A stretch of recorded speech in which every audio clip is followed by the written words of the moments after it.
السلام علیکم علامہ صاحب۔ علیکم السلام۔ علامہ صاحب، ایک سوال یہ تھا کہ مطلب اگر غیبت کبریٰ میں امام کی غیبت جو تقلید ہوتے ہیں نا، کہتے ہیں کہ اگر بغیر تقلید کی تو اس کا ایمان مطلب مکمل نہیں ہے۔ اور دوسرا سوال میرا یہ ہے کہ اگر خمس دینا ہو تو ابھی آیت اللہ سستانی کی جو ہم مطلب تقلید کرتے ہیں آیت اللہ سستانی کی، تو ان کے معاون ہمیں نہیں ملتا آسانی سے یہاں پہ، مجھے تو پتہ نہیں ہے پرسنلی، تو پھر خمس اپنے ہاتھ سے دے سکتا ہے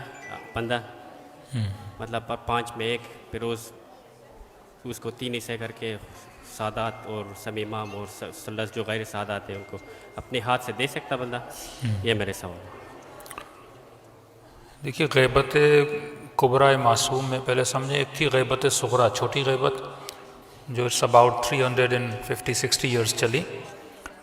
اور اس زمانے میں جب لوگوں کو سوال ہوتے تھے تو امام کو ریٹن میں بھیجتے تھے، لیٹرز کی صورت میں، پھر امام ریٹن میں ان کو آنسرز دیتے تھے۔ پھر امام چلے گئے غیبت کبریٰ میں۔ غیبت کبریٰ میں امام نے کہا اب میرے ساتھ ملنے کا کوئی تم لوگوں کا ڈائریکٹ کنیکشن نہیں رہے گا۔ تو پھر مولا سے پوچھا کہ مولا پھر لوگ آپ سے شرعی مسائل میں رابطہ کیسے ہو؟ پھر امام نے ایک اصول بتایا کہ میرے بعد اس کی طرف رجوع کرنا جو ہمارے اخبار، مطلب جو ہماری روایات کو صحیح طریقے سے جانتا ہو، مطلب جس کو عربک آتی ہو، پڑھنا جانتا ہو، مفہوم سمجھنا جانتا ہو، قرآنی آیات کا ماہر ہو، اس کی طرف جانا۔ اور وہ کیسا ہونا چاہیے؟ فرمایا صائنا لنفسہ، ایسا بندہ ہو جو متقی ہو، پرہیزگار ہو، کہیں ایسا نہ ہو کہ وہ پیسے کی خاطر دین کو بیچنا شروع کر دے، تو جسے ہم متقی بولتے ہیں اور عادل بولتے ہیں۔ تو یہ عقل کا تقاضا ہے کہ جب آپ بیمار ہوتے ہیں تو آپ ڈاکٹر کے پاس جاتے ہیں، آپ کو گھر بنانا ہوتا ہے آپ انجینئر کے پاس جاتے ہیں، اسی دین کی بات ہوتی ہے تو آپ اس کے پاس جاتے ہو جو دین کا نالج رکھتا ہے، علم رکھتا ہے۔ انگلش میں آپ اسے پروفیسر بول سکتے ہیں، عربک میں اسے مجتہد بولتے ہیں، جو جد و جہد کرتا ہے، مطلب ایکسٹرا آرڈنری محنت کرتا ہے، اور اس کے بعد معصوم کے کلام کو پڑھ کے اس سے فتویٰ نکالتا ہے۔ تو یہ عقل کا تقاضا ہے۔ تقلید کا واجب ہونا حکم عقل ہے، عقل تقاضا کرتی ہے، آپ کی لاجک آپ کو بولتی ہے کہ آپ اس سے پوچھو جس کو اس چیز کا علم ہے۔ اور قرآن کی آیت فاسألوا اہل الذکر ان کنتم لا تعلمون، اہل ذکر، اہل علم سے پوچھو اگر تجھے کسی چیز کا علم نہیں ہے۔ دوسرا کیا تھا آپ کا؟ خمس کا۔ خمس میں کلی چیز ہے کہ آپ جب تقلید کرتے ہیں تو سال پہ آپ نے ایک بار اپنا خمس دینا ہوتا ہے، اور خمس آپ کسی بھی مجتہد کو دے سکتے ہیں،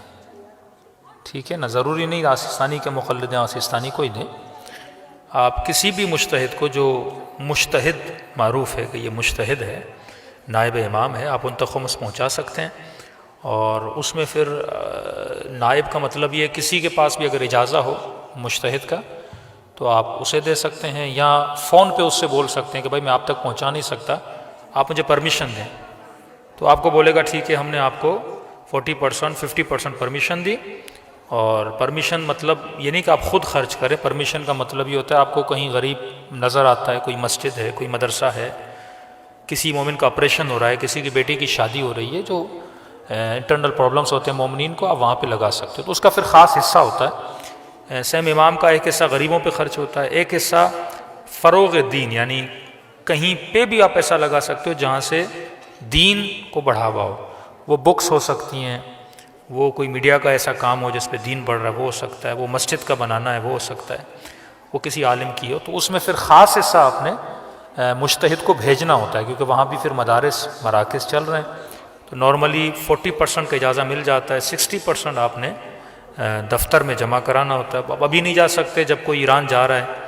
یا کوئی عراق جا رہا ہے تو آپ اسے بول دو جمع کرا دے، اور اس کے بہت سارے روٹس ہوتے ہیں، تو اگر آپ اس کو گھر پہ ہولڈ کر کے رکھتے بھی ہو 1 مہینہ 2 مہینہ 4 مہینہ تو اس میں کوئی قباحت نہیں ہے، جب تک وہاں پہنچے فون پہ کسی سے اجازت لے لیں، کئیوں کے پاس اجازت ہوتے ہیں، آپ کو پرمیشن مل جاتی ہے۔ تو سہم امام کے لیے پرمیشن کا ہونا ضروری ہے، سہم سادات کے لیے پرمیشن کی ضرورت نہیں ہے، وہ آپ خود ہی غریب سیدوں کو دیکھ کے اپنی سوسائٹی میں آپ ان پہ خرچ کر سکتے ہیں۔